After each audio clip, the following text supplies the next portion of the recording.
बोलो श्री प्राणनाथ प्यारे की जय, धाम के धनी की जय, बाईजू राज जू की जय, महाराजा छत्रसाल जू की जय, श्री लालदास जी महाराज की जय, समस्त सुंदर साथ की जय। श्री वंदो सतगुरु चरण को, करो सप्रेम प्रणाम। अशुभ हरन मंगल करन, श्री देव चंद्र जी नाम। श्री देवचंद्र जी को दरसा दियो, जो है पूरन रूप। तारतम्य को तत्व कहो, हृदय बैठे सरूप। श्री प्राणनाथ निज मूलपति, श्री महराज सुनाम। श्री तेज कुंवरी श्यामा जुगल को, पल पल करो प्रणाम। पियाजी को पल पल करो प्रणाम।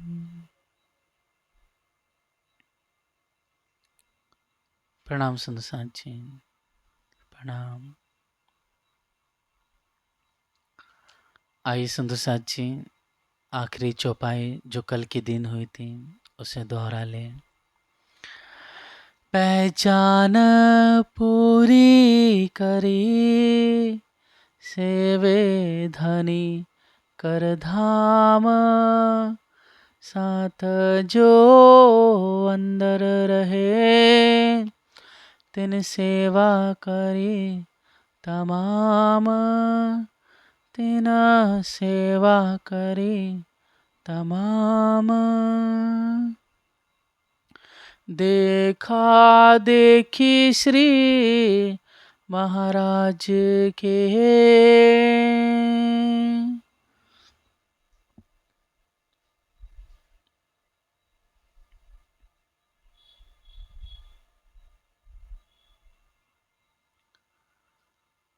देखा देखी श्री महाराज के।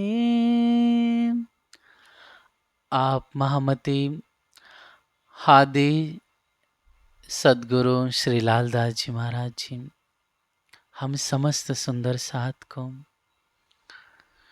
उस आनंद भरी, उस खुशी भरी, उस दिव्य लीला को श्रवण करा रहे हैं। वो लीला कौन सी है? वो लीला सुंदर साथ जी, जब हम अपने धनी के संग परना पहुँचे और परना में पहुँचने के बाद कारण कारजमाऊ पहुँचे। वहाँ पर प्यारी सखी साकुंड से दिव्य मिलन हुआ। जो सुंदरबाई जी ने कहा था कि साकुंडल आएगी और साकुमार दो सखियाँ प्यारी हैं, ये दो सखी मूलतन इनके परम धाम में हंस रहे हैं। ये अगर दो ब्रह्म आत्माएं जग गई तो लैल मिट करके फजर हो जाएगी, मतलब अंधकार खत्म होकर के प्रकाश हो जाएगा। विक्रमी संवत 1734-35 के दरमियान में साकुमार बाई औरंगजेब को बहुत प्रयत्न किया गया, लेकिन सुंदर साथ जी, दज्जाल का ऐसा पहरा रहा कि वहाँ पर आप साकुमार बाई जागृत ना हो सके। लेकिन देखिए धनी की लीला कि आगे बढ़ते चले गए, कई मौमी सुंदर साथ मिले और लास्ट में आप शाकुंडल मिल गई। और शाकुंडल सखी जैसे ही मिलती है, सुनती है, वैसे ईमान ला करके तन मन धन निछावर करती हैं। तो जब आप महाराज छत्रसाल जी आप मऊ से पधारते यहाँ पर सुंदर साथ जी, तो उस समय महाराजा छत्रसाल जी जब पन्ना पधारे तो बड़े प्यार से धामधनी को डोली पे बैठा करके फूलों से सजा कर करके सुंदर साथ के संग अपने कुंवर ठाकुरों के संग किलकिला नदी के किनारे से होते हुए कहाँ पहुँचते हैं? चौपड़ा मंदिर पहुँचते हैं। जैसे ही वाला जी उतरते हैं तो उस समय सुंदर साथ जी आप मझले रानी, जिन्हें दानकुंवरी भी कहते हैं और सुशीला रानी कहते हैं, वह प्यारी सखी बड़े भाव से क्या करती है? अपनी साड़ी का पावड़ा बिछाती है कि मेरे वाला जी इस पे चल के आएंगे।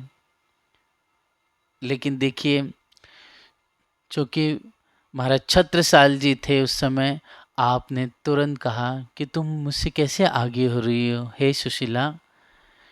तो दुखी मन से आप साड़ी उठाती हैं और हमारे छत्रसाल जी अपने सिर का पाग उतार करके बिछा देते हैं। और सुंदर साथ जी धामधनी चलते हैं उस पे। इसलिए आज भी जब हम चोपड़ा मंदिर जाते हैं तो चोपड़ा मंदिर जैसे इंटर करते हैं अंदर, तो ठीक निज मंदिर के ठीक सामने अर्थात दाहिने हाथ में, हमारे दाहिने हाथ में क्या होता है? चरण रखे हुए हैं हम। चरण मतलब चरण चिन्ह बने हुए हैं वहाँ पर उस देहोरी में।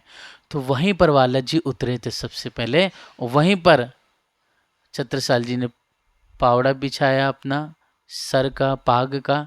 लेकिन धनी की लीला देखिए, पाग बड़ी होती है, पूरी आ जाती थी निश्चित रूप से, लेकिन धनी ने आप सुशीला महारानी के प्रेम को देखते हुए, उनके समर्पण भाव को देखते हुए आपने पाग को छोटा कर दिया।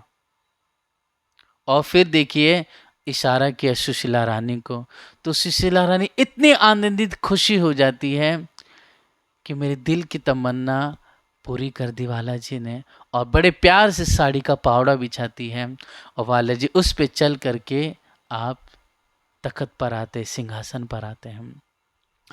तब महाराजा छत्रसाल जी बड़े प्यार से वाला जी के और आप सुशीला रानी बाई जोरई की चरणों को धोवाती हैं।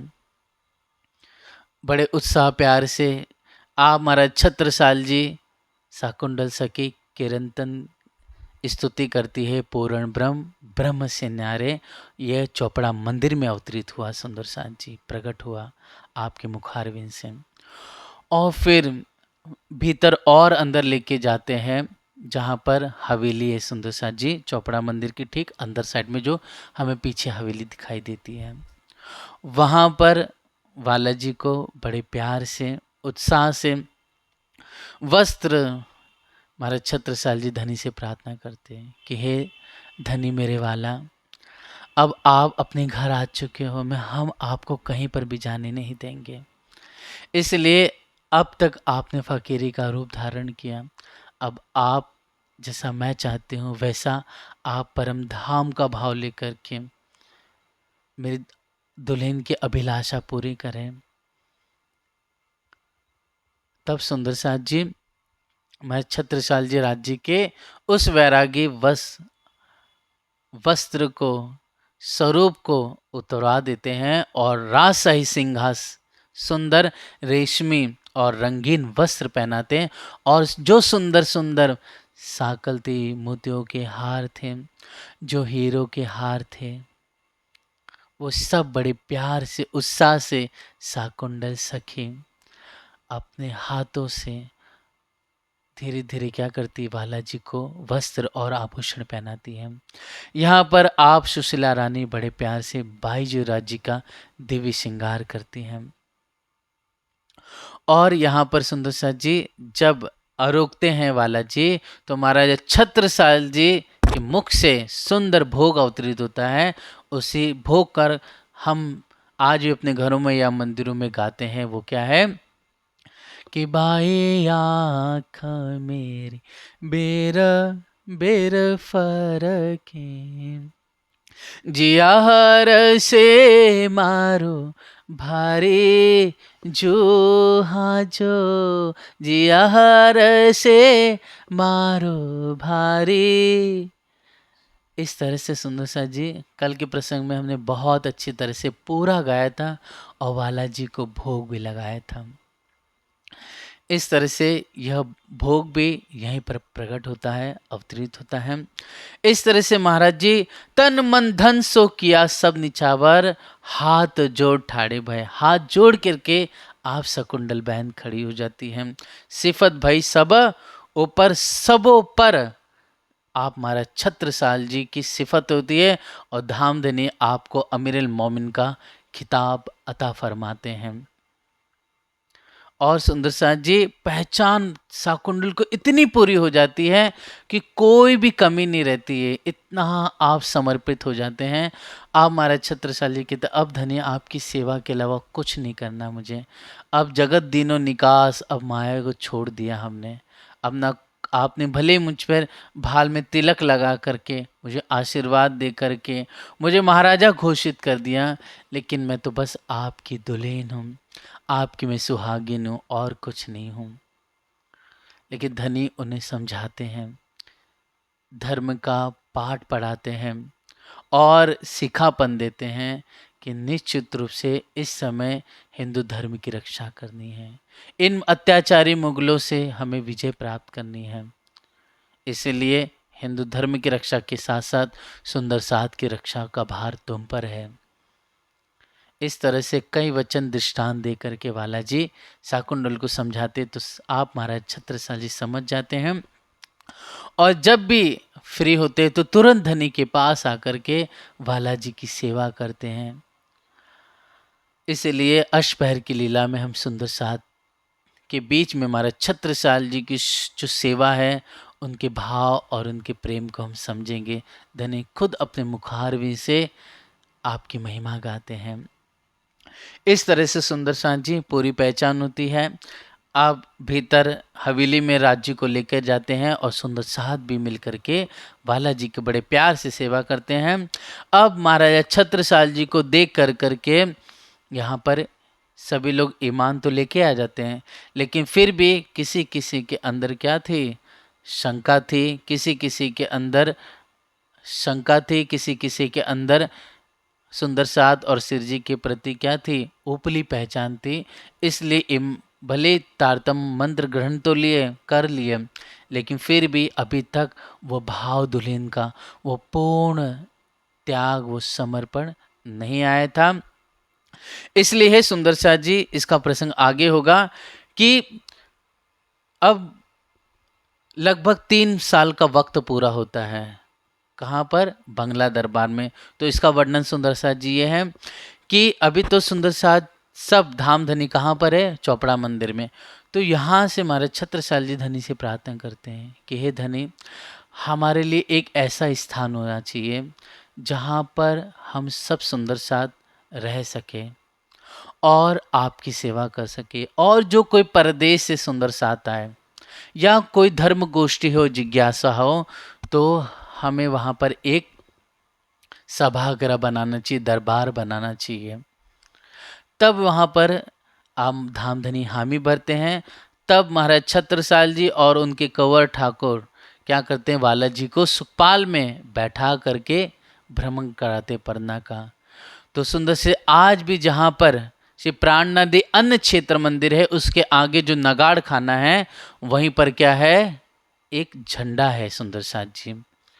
तो जब धामधनी को लेकर आप शाकुंतल बहन और अन्य जो ठाकुर कुंवर सुंदर साथ वहाँ पधारे, तो उसी स्थान पर राज जी ने कह दिया कि हे छत्ता, हे सुंदर साथ जी, हमारा स्थान इसी चबूतरे पर बनेगा। क्योंकि आज तो सब घर दिख रहे हैं, पहले घर वर कुछ नहीं था, खुला स्थान था वहाँ पर उस समय, और झाड़ फूस थे वहाँ पर। इसलिए धामधनी जैसे वहाँ पर कहा कि इसी चबूतरे पे हमारा दिव्य स्थान बनेगा, तो सुंदर साथ जी जहाँ पर कहा था बालाजी ने, वहीं पर झंडा गाड़ दिया। और सुंदर साथ जी फिर तकरीबन 6 महीने लगे बंगला दरबार को बनाने के लिए। तो उस समय वहाँ पर घास फूस और लकड़ी का ही बना हुआ था। आज जैसा हम बंगला का सुंदर स्वरूप देख रहे हैं वैसा निरूपण नहीं हुआ था। तो उस समय लकड़ी बांस की, जिसे फिर सुंदर साथ जी और जो खसखस होती है, और साथ साथ में सुंदर साथ जी टटिया बना करके पूरा बंगला दरबार बना गया था। बनमाली दास जी ने बड़े प्यार से वाला जी के बैठने के लिए सुंदर एक तखत बनाया, और कहीं कुर्सी बनाई गई, और सुंदर साथ के लिए सुंदर वहाँ पर जो वह चबूतरा था, उस चबूतरे पे सुंदर वह बनावट बनाई गई। एक मतलब जो गोबर है, मिट्टी है, सब मिला करके वह लेप दिया गया अच्छी तरह से, और उस पर सुंदर कालीन बिछाए गए जिस पे सुंदर साथ बैठ करके दिव्य चर्चा सुनते थे। अब बंगला दरबार तकरीबन 6 महीने लगे बनने में, और फिर सुंदर साथ जी उसी चबूतरे के गिरदवाए में क्या हुआ, सुंदर साथ के लिए घर बनाए गए जिसे मंदिर कहा गया है। सुंदर साथ के लिए एक एक मंदिर बनाए गए, और वहीं पर धीरे धीरे कुआं भी बनाया गया। और सुंदर साथ जी महाराज छत्रसाल जी ने अपने वाला जी के निकट रहने के लिए वास्ते वहीं से बंगला जी के ठीक पूर्व दिशा में क्या बनाया, एक स्थान बनाया रहने के लिए। इस तरह से महाराज छत्रसाल जी, सुंदर साथ सब वहाँ पर क्या हुआ आकर के रहने लगे। इसलिए जब महाराज छत्रसाल जी ने जो स्थान बनाया आज भी उसको क्या बोलते हैं, कचेरी के नाम से वह विख्यात है, जो बंगला जी के पूर्व दिशा में सुशोभित हो रहा है। अब यहाँ पर सुंदर साथ जी देखा देखी महाराज छत्रसाल के सब लोग ईमान लेकर आ जाते हैं, और लगभग सेवा करते करते 3 साल का समय व्यतीत होता है। तो इस बीच में प्रसंग आया नहीं है सुंदर साथ जी, लेकिन आपको बता देते हैं कि नारायण दास जी होते हैं जो कि जो छतरपुर है उसके आगे बिजावर वह है, उस बिजावर में वो रहते थे। तो यहाँ पर आके धनी की बहुत चर्चा, प्यारी चर्चा, ईमान लेकर आए। धनी से प्रार्थना कि आप वहाँ पर पधारिए। तो धनी ने उनकी अर्जी को, प्रार्थना को स्वीकार किया, और फिर धनी वहाँ पर बिजावर गए। तो कहते हैं वाला जी वहाँ पर 1 महीना रुके। तो उस समय कहा जाता है कि वाला जी को सर पे प्यारा सा मुकुट बांधा गया, और मुकुट बांध करके राज्य ने सभी सुंदर साथ को जो उस समय धनी के साथ थे उन सबको ऐसी रास की दिव्य चर्चा की, ऐसा चित्त खींच लिया कि मरोड़ करके वृंदावन में साक्षात लीला को देखने लगे, और परमानंद का मीठा मीठा आनंद रस यहाँ पर पिया उस चबूतरे पर। फिर जब यहाँ से आप पधारे धामधनी, वापस पर ना पधारे, तब ये बात पता चली। तब सुंदर साथ ने मिल के भी यही प्रार्थना कि हमें भी वह सुख दीजिए। तब सुंदर साथ जी धमनी ने वापस से वही रास की दिव्य चर्चा की, और वृंदावन में सब सुंदर साथ की चित खींच करके वहाँ का साक्षात दर्शन कराया और आनंद दिया। इस तरह से सुंदर से जी प्रसंग बीच दरम्यान में आता है। अब तकरीबन होते होते 3 साल पूरे होते हैं यहाँ पर, और कुरान जो अभी तक रामनगर में, उदयपुर में, दिल्ली में, मंदसौर, औरंगाबाद में खुले आम तौर पे जो चर्चा हो रही थी, लेकिन यहाँ पर कुरान की 3 साल तक चर्चा नहीं हुई। अब बंगला दरबार में लालदास जी कुछ विशेष सुंदर साथ और धामधनी बैठे हैं, और गुप्त रूप में किताबों को, कुरान को, हदीसों को पढ़ा जा रहा है। तो महाराज छत्रसाल जी आए। देखिए मर्यादा क्या होती है। आप द्वार पे आए, देख रहे गुप्त रूप में कुछ वाच रहे हैं, तो आपने कुछ नेहा इशारों में लालदास जी को बुलाया, क्योंकि लालदास जी चर्चा ही सुन रहे थे, बातचीत कर रहे थे, लेकिन नज़र उनकी दरवाजे की तरफ चली गई। तो जैसे गए तुम्हारे छत्रसाल जी ने इशारा करके बुलाया, अंदर नहीं गए हुए। अब यहाँ पर सुंदर साथ जी क्या होता है कि आज भाई आती है महाराज छत्रसाल जी कि आप क्या वाच रहे हो गुप्त रूप में, हमें भी बताएं। तब लालदास जी कहते हैं कि हमें हुक्म नहीं है हजूर का। तब लालदास जी कहते हैं कि जब तक उनका हुक्म ना हो तब तक मैं बता नहीं सकता हूँ। तब लाला जी अंदर जाते हैं, आप धामधनी बुला लेते हैं छत्रसाल जी को। कही ए जो बात कुरान की तुम सो छुपाई लो आज, सो ए अब कहते हैं इनमें बात अपनी है।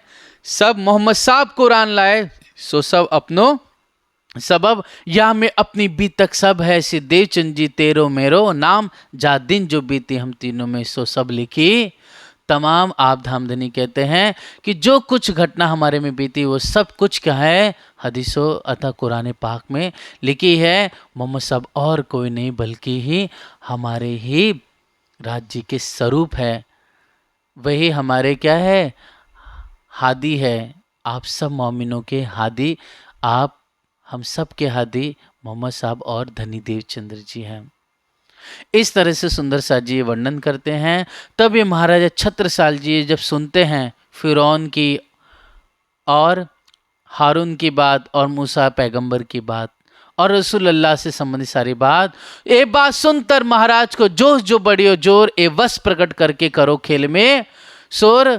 तब सुंदर साज जी बात हमारे घर की क्यों छुपा पे, हम अपने घर की बात क्यों छुपाएंगे, मुसलमान को हम समझाएंगे, अगर ना माने तो तलवार के दम पे उनको क्या करेंगे, उन्हें मार करके उन्हें हरा करके आपकी चाकर बना के आपके गुलाम बनाएंगे। है मेरे धने हक हादी मोमिन बिना और न देखे कोई, राज्य साम्राज्य परम धाम और ब्रह्म आत्माओं के अलावा कोई भी कुछ नहीं देखेगा, सब जगह सिर्फ आपका ही जयकार होगी। इस तरह से महाराज छत्रसाल जी कहते हैं और बात हमारी ए सुनो सबसे कहते हैं, जो ए बात सुन के लावे ईमान, छत्रसाल तिन ऊपर तन मन धन कुर्बान। इस तरह से जो इस बात पर वेद कतिब के एकीकरण पर, जो कुरान और वेद का जो समन्वय है, जो इस यथार्थ ज्ञान पर कुरान पे ईमान लाएगा, तो तन मन धन से छत्रसाल जी महाराज जी उनकी सेवा करेंगे, उनकी रक्षा करेंगे। जब ऐसा महाराजा छत्रसाल जी कहते हैं तो सभी सुंदर साध और छत्र धामधनी बहुत खुश हो जाते हैं। इसलिए सुंदर साध जी जब धामधनी चित्रकूट पधारते हैं तो उस समय वसंत सुर्की के पास, तब धामधनी वहाँ पर महाराज छत्रसाल जी के लिए उनको खुशहाल करने के लिए किताब अवतरित करते, वो है क़यामतनामा, और उसमें छुछाप है छत्रसाल जी की होती हैं।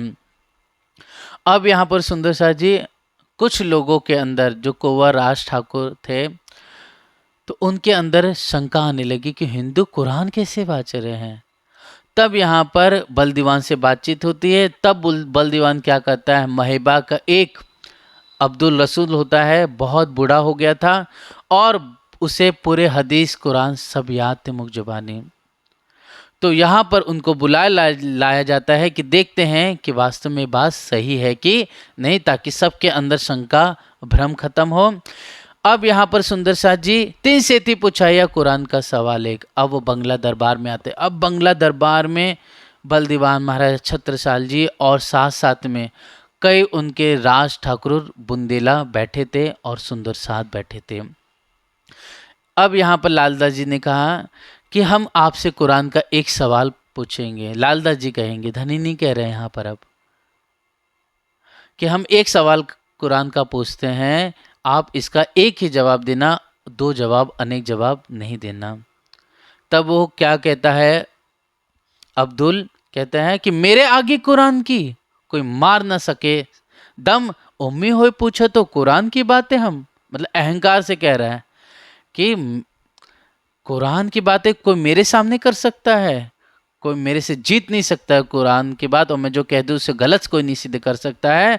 उम्मी हो, अनपढ़ होकर के, मतलब हिंदू होकर के तुम कुरान की बात कर रहे हो मुझसे। मुझे सभी कुरान और हदीसें मुख जबानी याद है। मुझसे कई जो मेरे शिष्य है पढ़ पढ़ करके काजी बनने हैं, कोई मौलाना बने, कोई हाफिज बने हैं, कोई बड़े बड़े पद पर बैठे हुए हैं। इस तरह से अहंकार में अब्दुल रसूल कहता है। तिस वास्ते लाला जी कहते, इसी वास्ते तो हम आपसे डरते हैं, इसलिए आपसे हम डरते हैं, इसलिए आप किसी प्रकार से आप डर हमें ना दिखाइए कृपा करके। हम तो बस आपसे डरते हैं क्योंकि आप इतने बड़े, हम इतने छोटे हैं।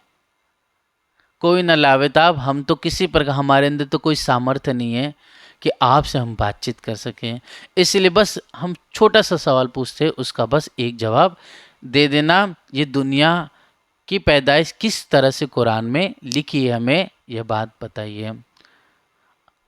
समझ जवाब दीजिए, ये बात बड़ी फुरकान। लाल जी कहते हैं कि समझ के जवाब देना, इसकी बहुत बड़ी बात कुरान में लिखी है। तब जवाब काजी किया, हम क्यों कर कहे खिलाफ, हम क्यों गलत कहेंगे। बूढ़े हो गए पढ़ते कुरान को, पढ़ते पढ़ते और पढ़ाते पढ़ाते हमारे बूढ़े हो गए, हमारे दिल पवित्र साफ है। जो कभी एक कुरान ए बात बोले तो तुम आगे हारी दम न मार सके। अगर हम कुरान के अतिरिक्त कुछ बात बोलते हैं तो निश्चित रूप से क्या है, हम हार अपनी स्वीकार करेंगे। इस तरह से वह खुद कहता है। तब सुंदर साथ जी 5 भक्त की पैदाइश लिखी अल्लाह कलाम। वो खुद कहता है कि 5 प्रकार की पैदाइश हमने सुनी है, कुरान पाक में लिखी हुई है, लेकिन कोई भी इस 5 प्रकार की पैदाइश कैसे है यह बता नहीं पाता है। खुद अपने मुख से कौन कह रहा, अब्दुल रसूल। और सभी सुंदर साथ वहाँ पर सुन रहे हैं, और भी जो अब्दुल रसूल के जो उनके चेले आए शिष्य है वो भी सुन रहे हैं। तब कुरान आगे धरे, तब लालदास जी महाराज जी कुरान आगे धरते हैं, बताइए कहाँ लिखी हुई है। तो उसने देखा सब जगह, लेकिन उसे 5 प्रकार की पैदाइश कहीं नहीं मिली। तब सुंदर साथ जी लालदास जी कहते हैं कि हाँ, तिलकत रसूल में एक बार देख लीजिए, क्या उसमें तो नहीं लिखी है। तिलकत रसूल में लिखा, आया नहीं जवाब। लालदास जी खुद कहते हैं तिलकत रसूल में बात लिखी हुई है, आप पढ़िए। तो वो पढ़ता है, लेकिन उससे बात नहीं मिलती, उससे समझ में नहीं आती है। फिर सुंदर साथ जी लालदास जी महाराज जी तिलकत रसूल, जो कुरान का तीसरा सिपारा है, तीसरा सिपारा है, और कुरान का जो 23वां सिपारा है जिसे वलामी कहा जाता है, सुंदर साथ जी उस दोनों को खोलते हैं लालदास जी। मतलब तिलकत रसूल बताया, फिर वलामी दिखाया, इन दोनों को मिलाया, और उसमें फिर लालदास जी कहते हैं कि कुन सेती पैदा भई ए जो आम खलक, एक कहे एक हाथ से दो हाथे कहे हक, और एक जमात को ले आए उठाए इब्तदाए, और एक खिलकत और से ए पांचों की पैदाइश। मतलब कुन कहने से आम खलक पैदा हुई, एक पहली पैदाइश। दूसरी खुदा के एक हाथ से एक पैदा हुआ, ये दूसरी पैदाइश। दूसरे हाथ से 2 पैदा हुए, तो इस तरह से यह तीसरी पैदाइश। चौथा कहा इब्तदाए, इब्तदाए मतलब मूल मिलावा से, यह चौथी हो गई। और खिलकत और मतलब अक्षर ब्रह्म से, जबरूस से। इस तरह से 5 प्रकार की पैदाइश आप हादी लालदास जी महाराज जी खोल करके अब्दुल रसूल को बताते हैं। सुन के बड़ा आवाक हो जाता है कि हम बूढ़े हो गए, मुसलमान हैं, और ये हिंदू हमें बता दिए कि 5 प्रकार की पैदाइश इस तरह से लिखी हुई है। मतलब अब उसका आधे से ज़्यादा अहंकार तो यहीं टूट जाता है। तब पूछा अब्दुल रसूल को, फिर लालदास जी पूछते हैं तुम हो किन में, मतलब आज 5 प्रकार की इस पैदाइश में सच सच बताना, तुम किस में पैदाइश में हो। तब काजी के दिल में भई जो दुदली, तब जवाब आया नहीं बात। तब बात कही बिजली, तब वहाँ पर क्या है, उस उलट सुलट अलग अलग बात करने लग जाता है। तब बलदेव जान खुद अपने मुख से कहते हैं, कहीं ए मियाँ तुम भूल के बात करत हो, छूटा हुआ हुक्म, वो हुक्म छूट गया। क्या कहा था कि हम बूढ़े हो गए पढ़ते हुए, हम कभी कुरान के खिलाफ बात नहीं करेंगे, और हमारा जवाब एक ही होगा, 2 जवाब नहीं होगा। तब सुंदर शाह जी, तब काजी कदम लगा, तब काजी साक्षात आ करके धाम धनी जो सुंदर कजाए तखत पर बैठे हुए थे, ऊपर राज जी बैठे हुए हैं। आज जैसे बंगला दरबार में ऊपर बैठते हैं, सुंदर साथ हम सब नीचे बैठते हैं, वैसे धाम धनी के तुरंत जाता है और जा करके किया सेजदा हक, और कहता हम तहकीक पहचानिया, ये बात बड़ी बुजुर्ग, हमने तहकीक पहचान लिया कि ये बात सत्य है, अखंड है, खुदा ताला इमाम मेहंदी अलैहिस्सलाम आप ही हैं। तब बेलदीवान कहते हैं काजी से कि हम कैसे मान ले इस वचन को। तब वह खुद क्या करता है, अपने सिर पर कुरान पाक रखता है और कहता है कि जो हम झूठ बोले हैं तो यही हमको मारे, ए तहकीक जमाने का खावन, जो करी थी शरत सो शरत आए पहुंची फरदा रोज क्या मत बोलो श्री प्राणनाथ प्यारे की जय। और जैसे यह कुरान सर पे रख करके ऐसा कहता है, तब सुंदर साथ जी यहाँ पर जयकारा लग जाता है धाम धनी का, और सभी लोग यहाँ पर आनंदित होते हैं, और यहाँ पर जो कौरवों के अंदर शंका था वो भी खत्म हो जाती है। अब सुंदर साथ जी क्या होता है कि चलो एक पक्ष से तो हो गया, कुरान से निष्पक्ष हो गए कि निश्चित रूप से सत्य है। अब यहाँ पर सुंदर जो वल्लभ बद्री है इनको बुलाया जाता है। अब यहाँ पर बद्री को बुलाए के महाराजा पूछी बात करी, ये जो सवाल भागवत के चित दे चर्चा करे।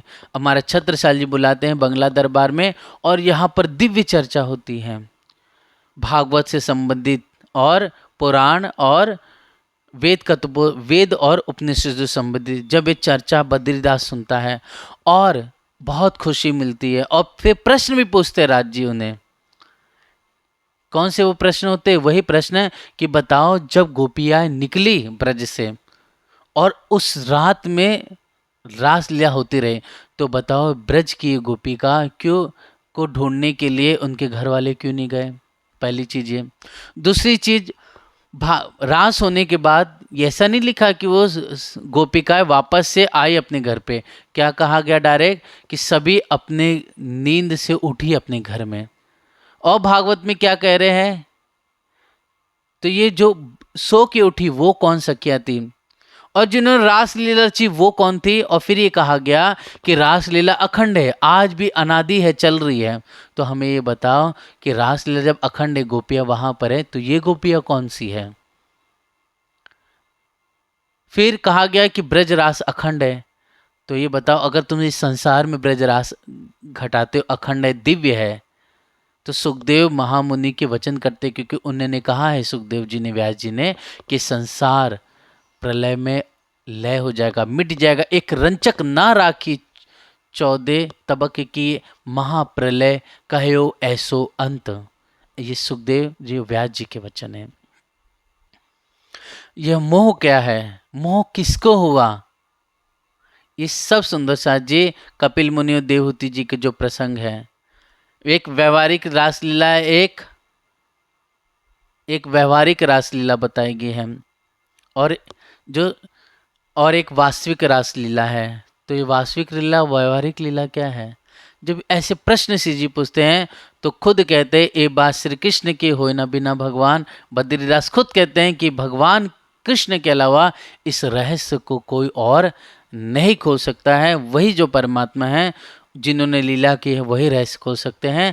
जब ये रहस्य खोला जाता है तब बद्रीदास खुद आकर के चरणों में लगते हैं और स्वयं मान लेते हैं कि वास्तव में आप ही साक्षात वह बुद्ध निष्कलंक कल की अवतार हो, आप ही साक्षात वह प्रेम की लीला रचने वाले श्री कृष्ण जी हो, हमने पहचान लिया।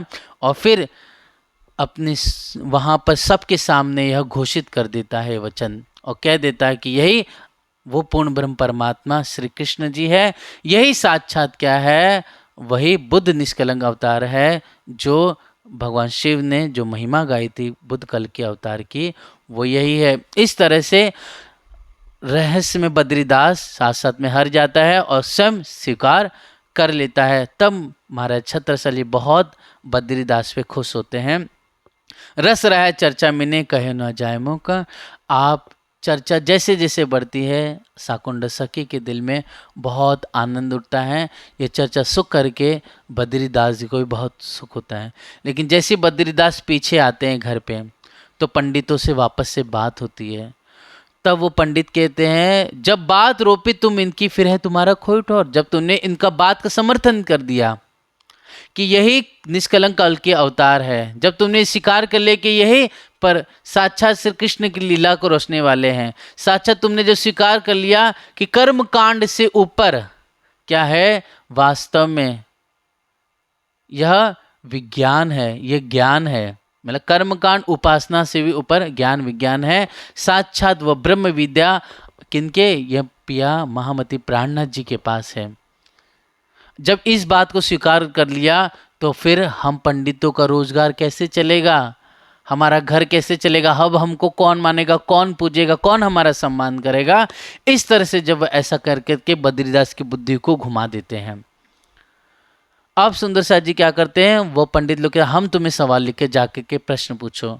तब वहाँ पर वो बद्रीदास उनके बहकावे में आ जाते हैं और फिर सुबह उठते ही बल दीवान के पास जाते हैं। बल दीवान के बाद महाराज छत्रसाल जी से भेंट होती है। महाराज छत्रसाल जी जब ये देखते हैं प्रश्न, तो महाराज छत्रसाल जी कहते कि रात की बात कहाँ गई, रात को तो तुमने खुद ईमान लाया था, सबके सामने स्वीकार किया था और बोला जयकार लगाई थी।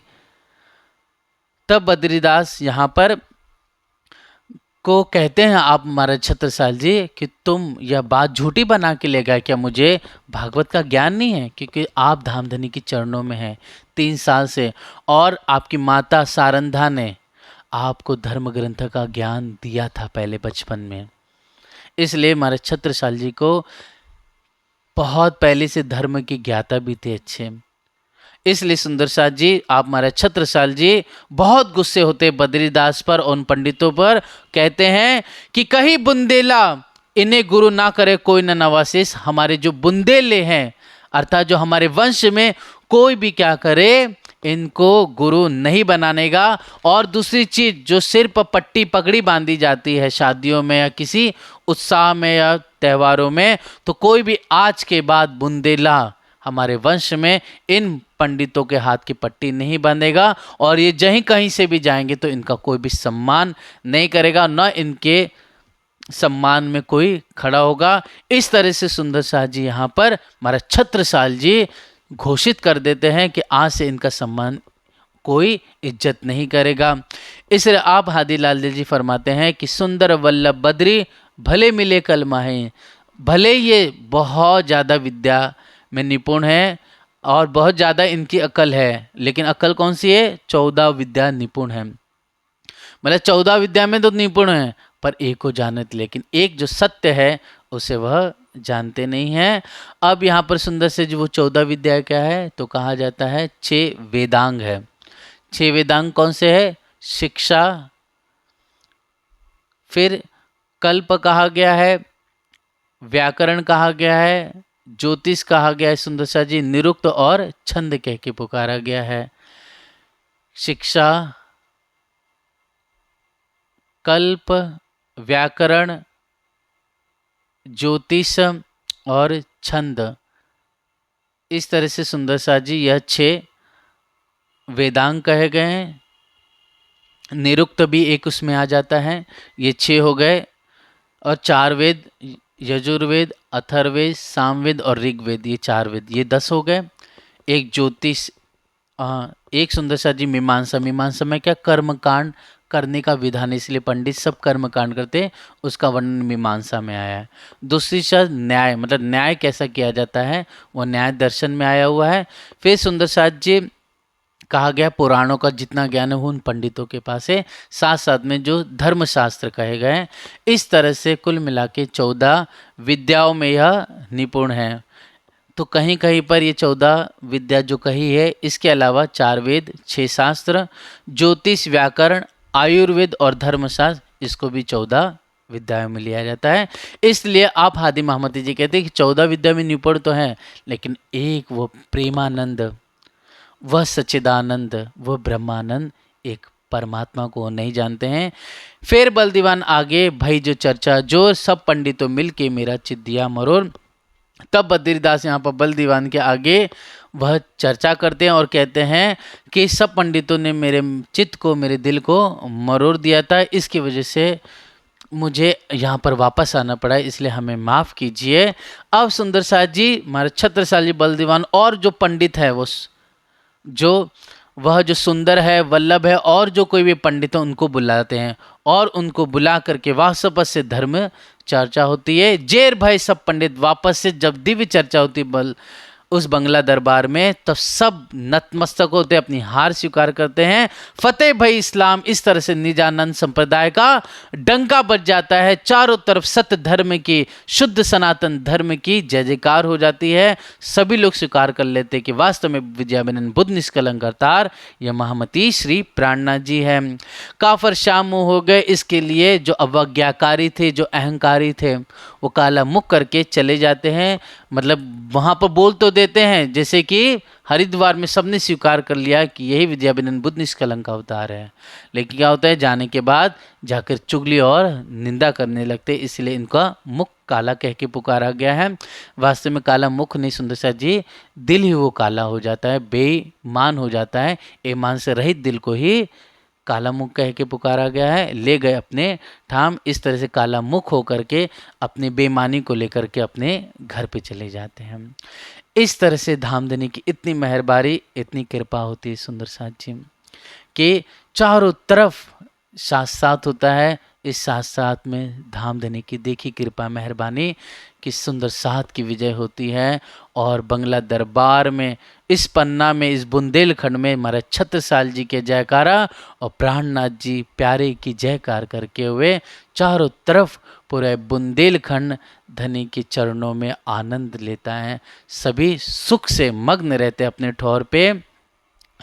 इस तरह से सुंदर साथ जी यह प्रसंग धनी की कृपा से बद्रीदास जी का ईमान लेकर आते हैं यहाँ पर, और यहाँ पर अब्दुल रसूल भी ईमान लेकर आता है। इस तरह से हिंदू और मुसलमान दोनों का एकीकरण यहाँ पर प्रकट होता है। और साथ साथ में सुंदर साथ जी जो कुंवर ठाकुरों के अंदर शंका था वो भी खत्म हो जाता है। इस तरह से सुंदर साथ जी दिव्य लीला बंगला दरबार में होती है। अब आगे की लीला क्या होगी सुंदर साथ जी, धनी की कृपा से हम कल के प्रसंग में श्रवण करेंगे। ले गए अपने ठाम जेर भये सब पंडित, फतेह भई इस्लाम काफर शाह मुँह होए के, ले गए अपने ठाम, ले गए अपने ठाम। बोलो श्री प्राणनाथ प्यारे की जय, धाम के धनी की जय, धाम के धनी की जय, समस्त सुंदर साथ की जय। प्रणाम सुंदर साथ जी।